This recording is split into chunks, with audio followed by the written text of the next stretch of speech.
At the age of 6, my parents decided to send me to live with my uncle. At first, I thought that it was a great idea. I was excited. At that age, when you see your uncle and they're telling you that you are going with your uncle, you take it like a holiday. I came to realize that it wasn't a holiday. I have to stay all my life with him. And I start feeling uncomfortable. I start feeling sad because why do my parents want to give me away? What did I do wrong? Why don't they love me? As I was saying those thoughts, confronting my parents, tears was coming through my eyes,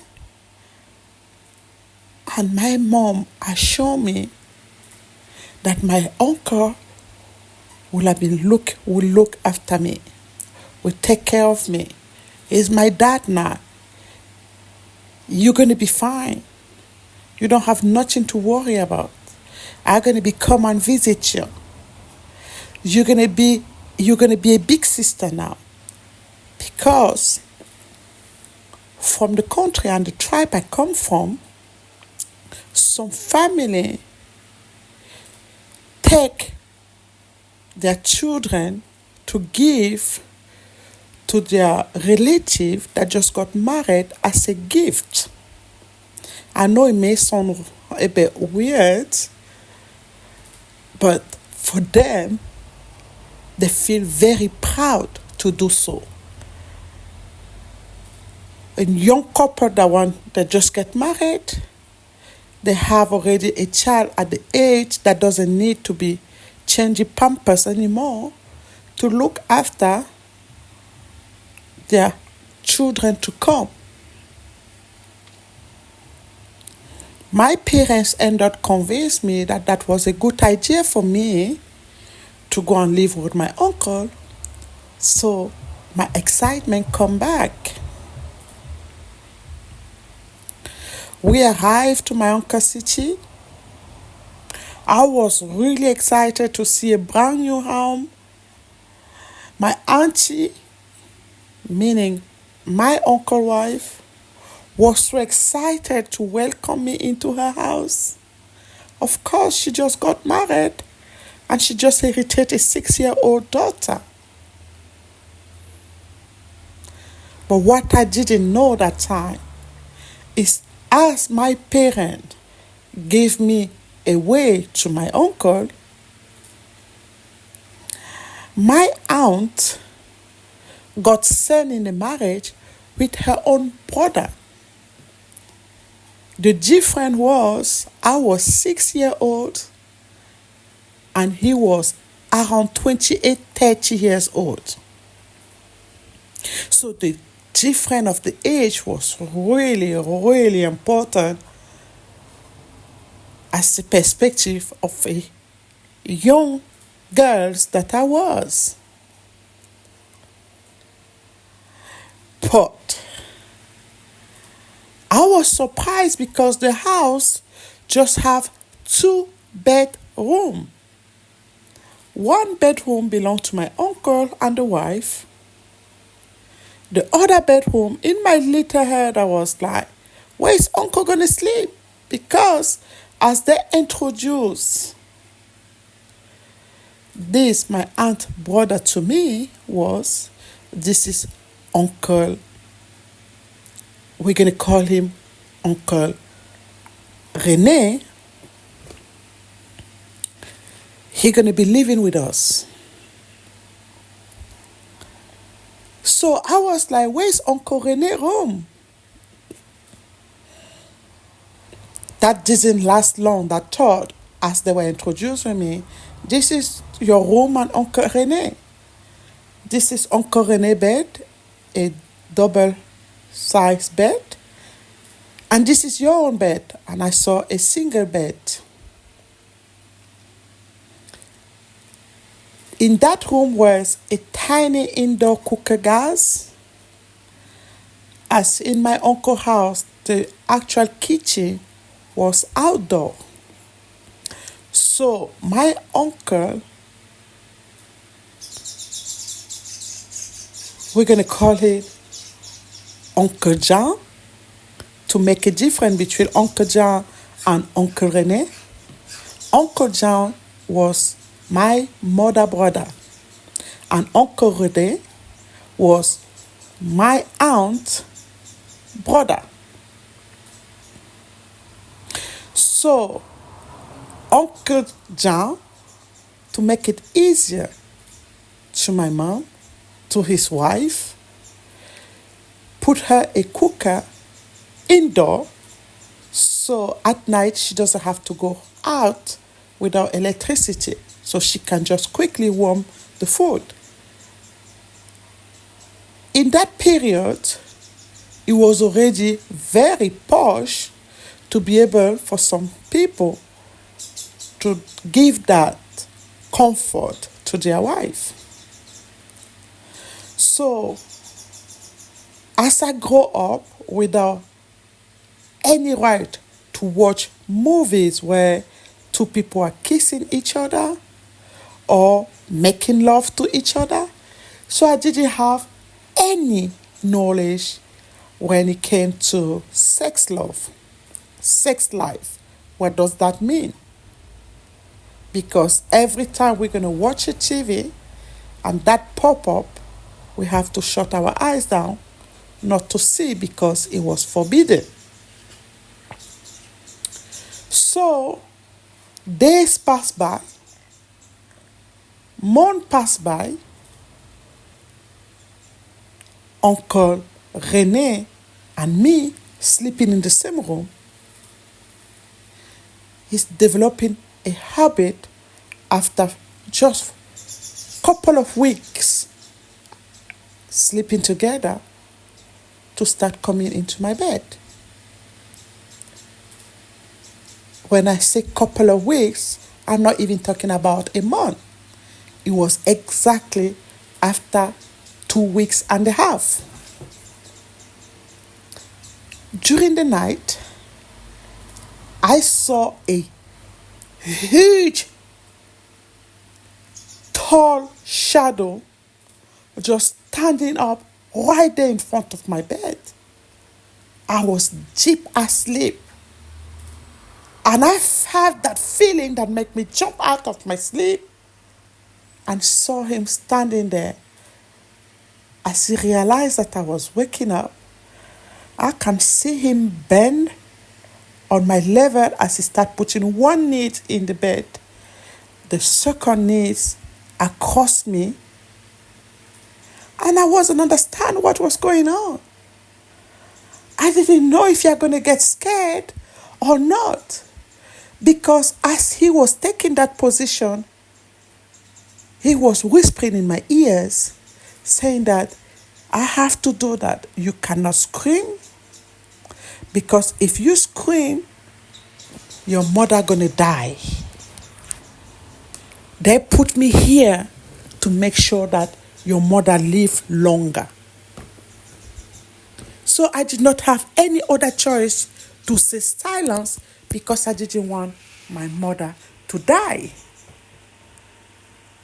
As he's talking that, he's removing my pants. He removed his top.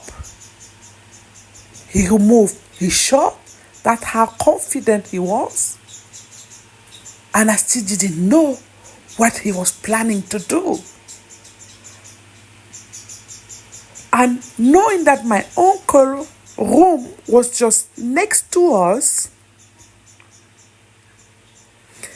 I trusted that he was right to do what he was about to do, whatever it was. So my mom will live longer. My parents will live longer. As I can hear him pushing my leg so he can have more room to fit all his thighs into my open thighs. I remember feeling something very strong in between my leg. him taking his hand, pressing my mouth so that no noise can come out of my mouth. I can still remember the pain as I'm hearing something very strong enter deep inside me. I can remember trying to shout, but I can't because my mouth was completely closed with his arm, with his hands. I remember seeing tears dropping into my eyes when he kept repeating, "Don't move, don't make any noise, it's for your mother. It's for your mother. It's for your mother." 1 minute, 2 minutes, time became unstoppable because I completely lost time. After I hear him make a little noise in my ears, here he was coming out of me,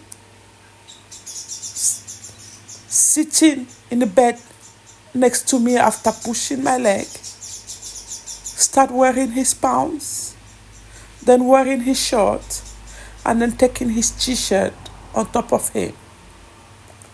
The pain was so hard on me. I can still see my body bend into two to try to hold the pain and make sure that I don't cry so my mother would not die.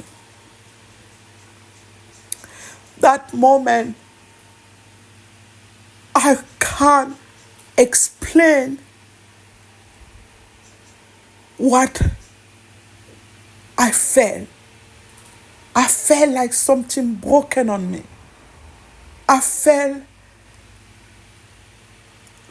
completely devastated due to the pain. That night passed. I had blood over me. He made sure that he stand me up, immediately changed the bed sheet. I still don't know what he did with that bed sheet. Put a new one. Put me in new pants. And warned me never to say anything to anybody so that my mom stay alive. I told that it was a one-off thing. The second night, he didn't touch me.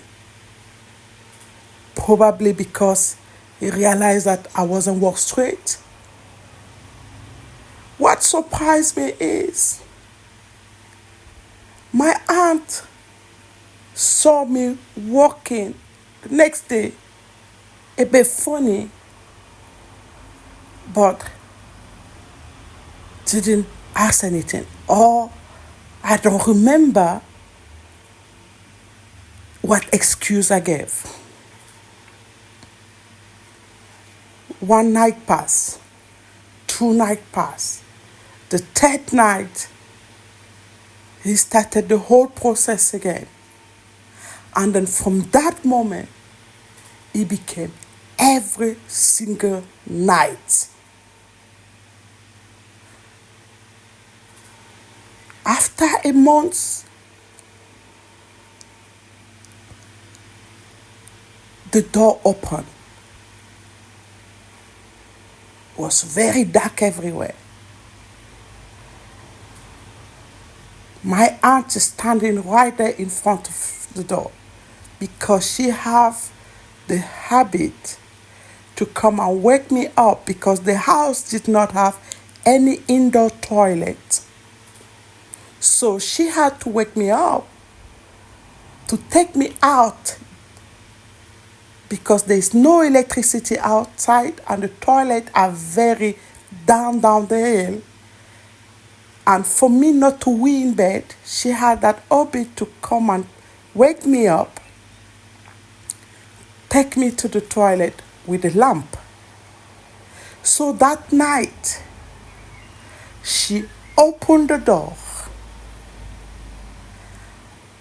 I saw a giant because I just saw a shape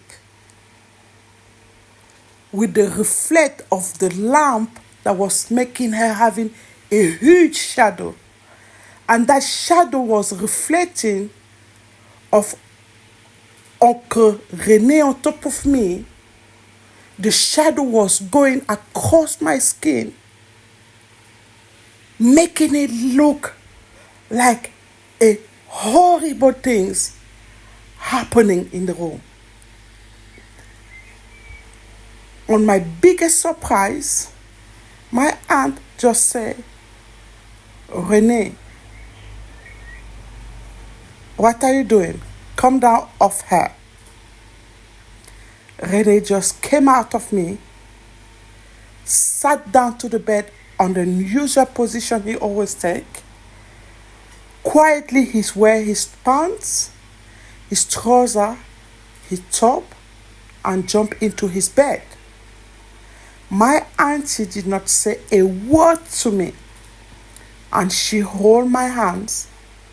She took me out like usual for me to wee and take me to bed. That moment convinced me that what Rene was doing was actually right, so my mother and my father would not die. It gave me permission not to think of anything and allow him to carry on night after night the same abuse. As she come at night now to pick me to go to work, she met him on top of me several times and never say a word. Renena did not have enough of the night time with me. He started doing that during daytime. Because on the weekend, my aunt was selling water, drinking water in a place like a kind of market. So every Saturday, because I did not have school, I was going with her. So she was selling on one spot and I was selling water on another spot. So Rene knew that no one was home at around 3 p.m. He gonna rush someone because the market was finishing at 6 o'clock. So he gonna rush after work around 4, send someone to call me so he can do what he do best. Come on top of me, fuck me hard, and then send me back to the market like nothing ever happened. This trauma lasts for 3 good years. On top of that, you may be asking yourself, where was Uncle Jean? Where was my uncle? My uncle was busy beating the hell out of me. But that is a story for another day. Let's talk about my journey with Uncle Rene. 3 years later, my body couldn't take anymore. I was going to my 10 years anniversary. I fell into coma. My mom heard that I was in a coma. She rushed one of her other sister that was living in a city more closer to come and pick me up before I die. I cannot remember how I get myself into that. My auntie, it was around 3-hour drive to a city called Douala. We get there. When I wake up, I was into that other auntie that I love so much house. I was back. Finally, I can go back into my parents. Maybe with a little proud that because of me, my parents gonna live for a very long time. At that point, I cannot say no word to nobody because I don't want to affect my parents. What happened to you? As everybody was asking, as my aunt, they were asking her, why is she sick? What does she have? She was just saying that she had fever. She's been feeling unwell for some time now, and it suddenly happened. She just went to the coma, and we don't know why. After some time, in my other auntie in Douala, my mom came and picked me up. Oh, finally, I'm going back to my parents' house. Finally, I'm free. Finally, I don't have to go through that again and again and again. But yet, I cannot say anything even to my mom because I don't want her to die. Here I am in my parents' house. 1 year passed by. I start feeling happy again. Frustrated to be around some other children. But at least I'm in my parents' house. But on the culture where I come from, coming from a polygamy house, my father have 2 wives. In our culture, we have what we call witchcraft. In Cameroonian, we're going to say sorcellerie. To protect your children, most parents going to take them to a native doctor. Here I am one day. I was 11 and a half back then, going to my 12. Still naive when it comes to a sex life. My mom come and took me to a native doctor to protect me. The native doctor said I need to be washed spiritually for 7 days so that I will be protected against any evil eyes. My mom having that desire to protect, her daughter agreed to send me to the native doctor for 7 days. Every morning, my mom gonna chase me out of the house so I can go to the native doctor to make sure that I'm spiritually washed. But each time I get to the native doctor, for 4 hours, he gonna be raping me, leave me to breathe, come back on top of me. 4 hours, because that is the time he said to my mom that he need to work on me. Again, I cannot say anything because my mother brought me here. If she brought me here, I have to continue to protect my family. My mother cannot bring me somewhere to be hurt. If they do this to me, it's because my mother knows that it's the right thing to do. As I keep growing in age, here I am now, 14-year-old, 15-year-old. As a young girl, developing it fast, I needed to find a way to cope. I put all my energy into sport. So, At 16-year old, my father decided that it was a time for him to send me to boarding school. When I get to the boarding school, the first semester, my parents did the useful need. Then month passed, semester after semester, no news from my parents, no more pocket money, no more food to eat, no more scholarship, nowhere to turn to ask for help.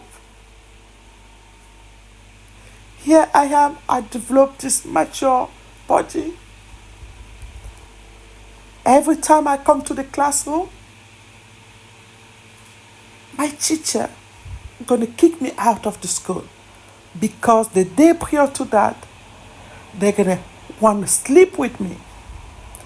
But that moment already, I have a little strength to say, I don't want to do that, because I start getting awake that you cannot just give your body to anybody. And because I refuse to sleep with them, every single time they come in the classroom, they're going to kick me out of the class. That get me poor results year after year.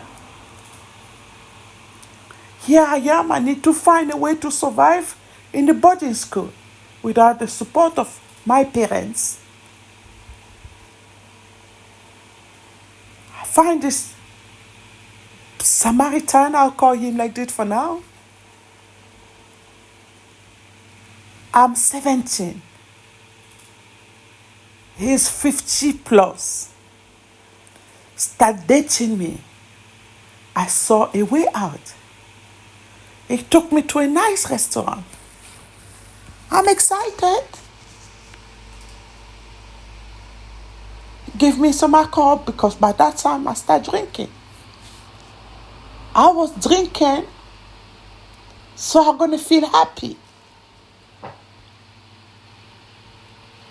Took me to the restaurant. I ate a nice food. I still remember the smell of the food.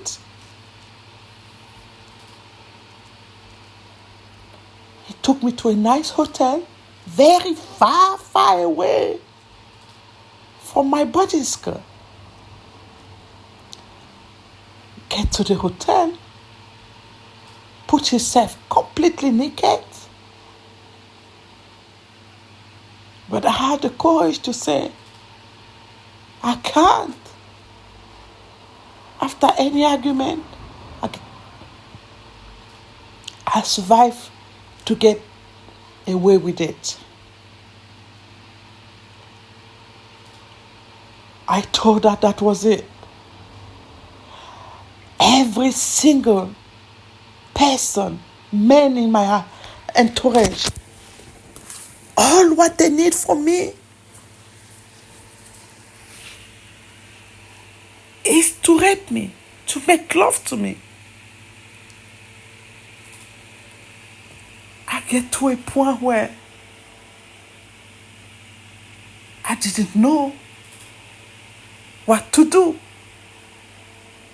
I didn't know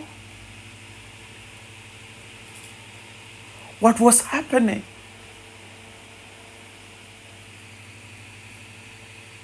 I started hating to exist, just to be abused again and again.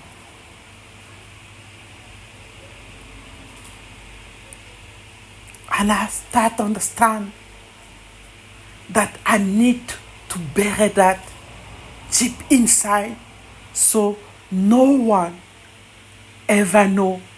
Because as I'm growing, I start to understand that it wasn't a good thing to do. That it wasn't a nice thing to do or to receive.